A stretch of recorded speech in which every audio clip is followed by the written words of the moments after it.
This is Gavarok Fevanor welcoming you to Let's Play Final Fantasy X. And we're walking around on the Al Bhed ship. Yay! And I've got a sphere level, but I can't yet access the sphere grid. That's what I was about to do, but we haven't yet had the stupid tutorial on it, so it won't let us do it yet. Bugger this game. Anyway, let's talk to a couple of these people. If you're here, what's H? What's H? What's H? What's H? Watch H? Watch H. Why'd I say watch H? I don't know. Fear, I believe. No. If you're fear death. Near. If you're near death, really near death, use this. 3 potions. Yeah, I decided in my editing process of the last few videos, as you probably have noticed, that I'm going to try and verbally translate most of the Al Bhed dialogue that, from the primers that I've gathered, and that'll get easier the later in the game. But if I can't, then I'm going to insert it in the text, in a subtitle on the video. So, yeah. But yes, why'd I do that? Bloody controls. There's apparently a glitch where if you go down underwater and then come back up, you can talk to this person again and they'll give you another 3 potions, and that you can keep doing that until you get 99.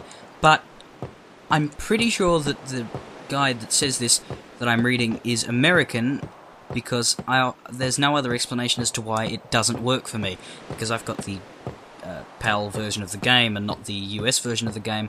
I'm just going to guess that they removed that particular glitch. They removed that particular glitch, which is annoying because 99 potions would be quite good. I'll give it a go, but I don't think it's going to work because I can't really remember it ever working for me. But yeah, if you do have the American version of this game, use that glitch. You afraid of the sea, weakling.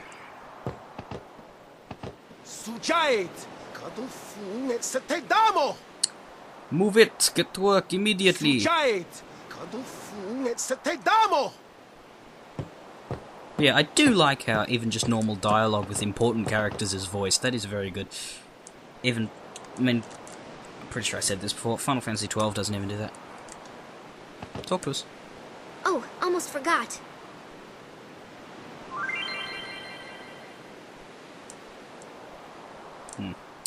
Just going to turn the volume down on my headphones a little bit in case you guys can hear it.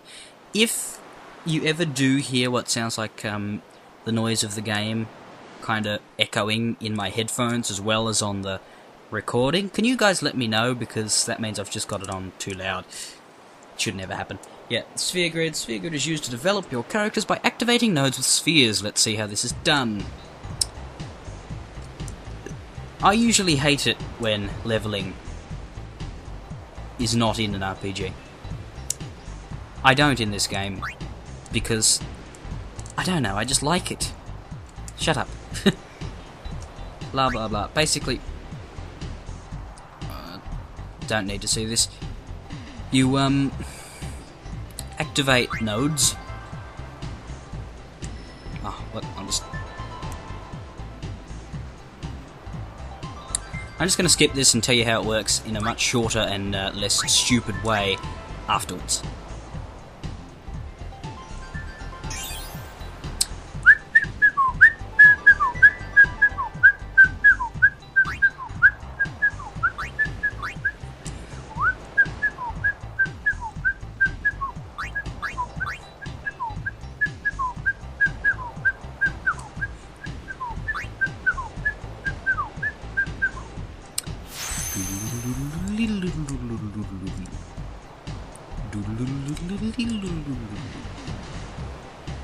Come on! Scratching my ear. Yes, blah, blah, blah. See how long this would have taken if I had have let it go? But yeah, the sphere grid is huge.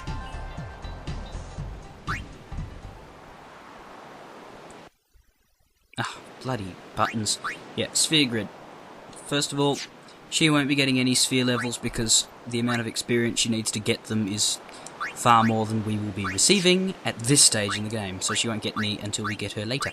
But basically, there are all these different nodes, or little icons on the sphere grid, and you move your character here from one to the next with every single sphere level, and you can activate abilities, you can raise your stats, and so forth. And there are these specific areas called locks. Level 1 lock is blocking the way, so he can't move this way. But once we get a level 1 key, then we can unlock that and go. But by that point we'll already be well over the other side of the board, the grid, so we wouldn't go back. Basically, each character has their own set path, and there are locks that stop you from going back.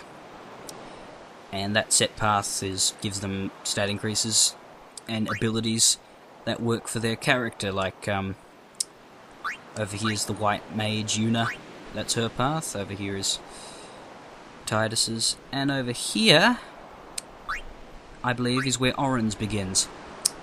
Now, the one wildcard character, Kimahri, you'll see him shortly, he's basically in this middle area, where he doesn't really get many abilities of his own, and but once you get key nodes, or key spheres, you can unlock the way into certain other people's areas and basically send him wherever you want to.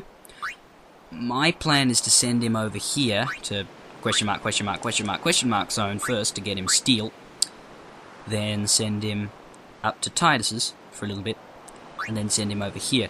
Because you see, and this is really annoying, but he can access anyone's path through the key spheres, except for Orin's. He has to go through Tidus's to get to Orin's. Now, I usually attribute that to the fact that Orin is so awesome that you have to work extra hard just to get to where he is, but it still pisses me off because, well, Orin's is the place that I want the wildcard to go to, so yeah, the fact that I have to go through crappy little Tidus's first does annoy me, but oh well. And yeah, each sphere level lets you move one space, but if you see how now there's a light blue line in between those two to show that Tidus has already passed through them, he can use one sphere level to go back over 4 areas that he's already been to. So let's say he gets his next 3 sphere levels, goes to here. If I wanted to go back, I could send him all the way back to here in 1 sphere level, but I wouldn't want to do that because that'd be useless. Anyway, there we go. Use an ability sphere on that. And so even though we technically moved onto a blank spot, you can actually activate the one that's, I hate controlling this, here, ahead of yours, so you're always going to be one step ahead of where you are. It is annoying though when you do run into the blank ones because you kind of gain a level, but you don't get anything for it. But yeah, I think the reason I like this kind of thing is because I kind of imagine each sphere level as gaining a level, even though you're not technically gaining a level. And because, since you don't get as much for it, you gain them a lot faster than you would levels in normal games, it just makes me feel like I'm over-leveling a lot.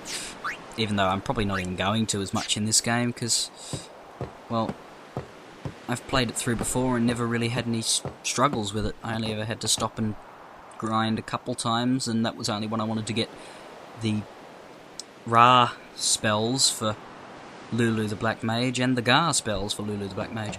We found some ancient ruins right beneath us.